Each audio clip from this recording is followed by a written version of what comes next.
پسند ہے. تو یہ کیا واضح بات ہے. عبداللہ ابن مسعود جو اتنے جلیل القدر صحابی ہیں, وہ کہہ رہے ہیں کہ پیغمبر صلی اللہ علیہ وسلم شہید ہوئے, میں قسم کھاتا ہوں, ایک دفعہ نہیں 9 دفعہ قسم کھاتا ہوں, 9 دفعہ قسم کھاتا ہوں.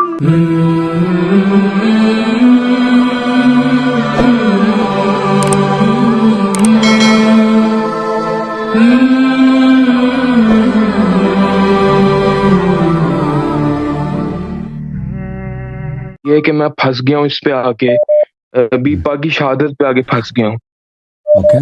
کیونکہ یہ جو کچھ دلیلیں تھیں یا احادیث کچھ, تو یہ لوگ مانتے ہیں کہ پاک صدق کے حوالے سے, لیکن شہادت پہ کہہ دیتے ہیں کہ تو ہے ہی سراسر جھوٹ. اٹس ٹوٹلی رانگ, بالکل ہی غلط ہے, ہم مانتی کچھ نہیں ہے اس بارے. تو میں جاننا چاہتا تھا کہ کائنڈلی آپ مجھے کچھ ایسی دلیلیں دیں, سوری مطلب یہ بکس اسکالرس کی بکس ہیں نا, جیسے میں نے ایک دو میرے فرینڈ نے مجھے کی بک یہ وہ اس سے نہیں, مطلب احادیث کی بک سے ایک دو ایسے حوالے ہیں ان اس کا ذکر. پہلا میرا کوشچن یہ ہے, بہت بہت آپ نے ٹائم دیا, thank you so much. Thank you sir, online سن لیں. تھینک یو میرے بھائی, اللہ آپ کو عزت. اچھا میرے محترم ناظرین, کا پہلا سوال تھا مسند احمد اس سے نبی کریم صلی اللہ علیہ وسلم کی شہادت کے متعلق. یہ کتاب ہے مسند احمد بن حنبل جزء سادس چھاپ الرسالہ, مؤسسہ رسالہ میں یہ چھپی ہے. یہاں پہ آپ کو لے کے چلتے ہیں میرے محترم ناظرین. یہاں پہ صفحہ نمبر 115 میں, صفحہ نمبر 115, یہاں پہ حدیث ہے عبداللہ ابن مسعود رضی اللہ تعالی عنہ سے. عبداللہ حدیث نمبر 3617, صفحہ نمبر 115, ولی حاشیہ نمبر 2 دیکھیں, حاشیہ نمبر 2 ہے, ٹھیک ہے نا. اسناد نمبر 2, اسناد صحیح علی شرط مسلم, صحیح بشرط مسلم ہے.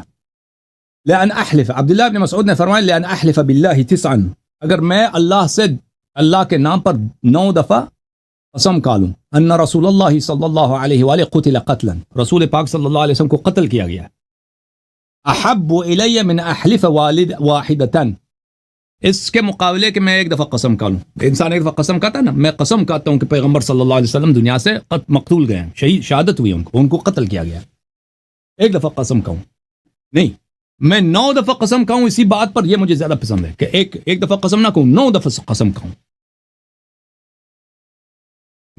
یہ مجھے زیادہ پسند ہے. تو یہ کیا واضح بات ہے. عبداللہ ابن مسعود جو اتنے جلیل القدر صحابی ہیں, وہ کہہ رہے ہیں کہ پیغمبر صلی اللہ علیہ وسلم شہید ہوئے, میں قسم کھاتا ہوں, ایک دفعہ نہیں 9 دفعہ قسم کھاتا ہوں, 9 دفعہ قسم کھاتا ہوں. وذلك بأن الله عز وجل اتخذه نبيا وجعله شهيدا, اللہ نے ان کو نبی بنایا, ان کو شہادت کا درجہ دیا, ٹھیک ہے نا. نبی صلی اللہ علیہ وسلم دنیا سے شہید گئے. اب بات یہ ہے کہ جماعت کہتے ہیں کہ وہ خیبر میں 4-5 سال ان کی وفات سے پہلے, 4-5 سال پہلے وہاں پہ زہر دیا تھا, اس سے وہ مرے تھے. حالانکہ یہ اس طرح نہیں ہوتا, ٹھیک ہے نا. انسان کو اگر زہر دیا جائے تو 5 سال کے بعد اس زہر سے مر جائیں.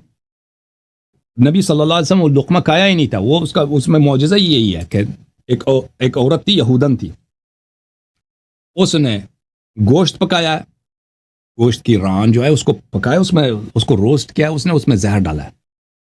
تو اس نے رسول صلی اللہ علیہ وسلم کو پیش کیا. وہاں پہ ایک صحابی بیٹھا تھا, اس نے کھایا, وہ اسی وقت مرا تھا, اس نے منہ میں رکھا ہی مر گیا تھا. تو رسول پاک صلی اللہ علیہ وسلم نے فرمایا کہ یہ مجھے شہادت دے رہا ہے کہ مجھے میں زہر ہے, مجھے نہ کھاؤ. تو یہ رسول پاک صلی اللہ علیہ وسلم کی اخبار غیب میں سے ہے کہ انہوں نے کہا تھا کہ مجھے یہ خود کہہ رہا ہے کہ مجھے نہ کھاؤ. تو انہوں نے اس نے کھایا بھی نہیں تھا اس میں سے. یہ ان کے وہ وہی ہے, وہ ان کے معجزات میں سے, ٹھیک ہے نا. تو جس نے کھایا تھا وہ اسی وقت مرا تھا. زہر اس طرح نہیں ہوتا کہ ابھی آپ کھا لیں پھر ٹھیک ٹھاک ہیں, پھر بھائی وہ 9 سال 4-5 سال کے بعد. یہ بھی قول کہ اسی موت اسی زہر سے مرے, یہ بھی کوئی حدیث نہیں ہے, ٹھیک ہے نا. اگر انہوں نے لقمہ منہ میں بھی ڈالا بھی ہو, مثلا وہ بیمار ہوئے ہیں, تو وہ ٹھیک ہو گئے تھے. پھر زہر اگر آپ کہتے ہیں نا آپ مرتے نہیں ہیں, تو آپ بیمار ہو جاتے ہیں, پھر آپ ٹھیک ہو جاتے ہیں, پھر اس سے آپ مرتے نہیں ہیں. یہ کوئی حدیث نہیں ہے, یہ علماء کے کیا ہیں, علماء کے اقوال ہیں کہ پیغمبر صلی اللہ علیہ وسلم اگر شہید ہو گئے تو اس زہر سے شہید ہو گئے, ٹھیک ہے نا. یہ ایک فرضیہ ہے علماء کا. لیکن جو ثابت ہے آپ کے کتب سے, پیغمبر صلی اللہ علیہ وسلم کو قتل کیا گیا. اور بخاری میں وہ حدیث ہے نا کہ ان کے منہ میں وہ ڈالتے تھے, عائشہ جو ہے ان کے منہ میں ان کی بیماری کے وقت کوئی چیز ڈالتی تھی وہ. تو ہمارے روایات اہل بیت علیہ السلام کے, اور وہ حدیث اللدود کہتے ہیں, لدود بخاری میں, اگر چاہے میں آپ کو دکھا دوں, وہ بڑا عجیب حدیث ہے وہ بخاری میں.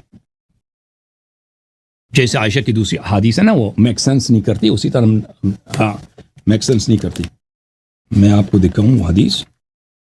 یہ بخاری ہے عزیزو، بخاری شاب دار احیاء التراث العربی، ٹھیک ہے نا. یہاں پر کتاب المغازی میں حدیث نمبر ہے 4658. عائشہ نے کہا لددناہ فی مرضہ فیجعل یشیر الینا ان لا تلدونی. ہم نے ان کی منہ میں لدود بولتے ہیں کسی کے منہ میں دوائی ڈالنا، کسی منہ کے منہ میں ڈال دینا، جیسے بچے کے منہ میں وہ نہیں کھانا چاہ رہا اب ڈال دیتے نا. ہم نے ان کے منہ میں دوائی ڈال دی تو انہوں نے اشارہ کرنا کہ اپنا سب پیغمبر صلی اللہ علیہ وسلم بیمار ہیں، بول نہیں کر سکتے، اشارہ کرتے ہیں کہ مجھے نہ دیا کرو، میرے منہ میں نہ ڈالو.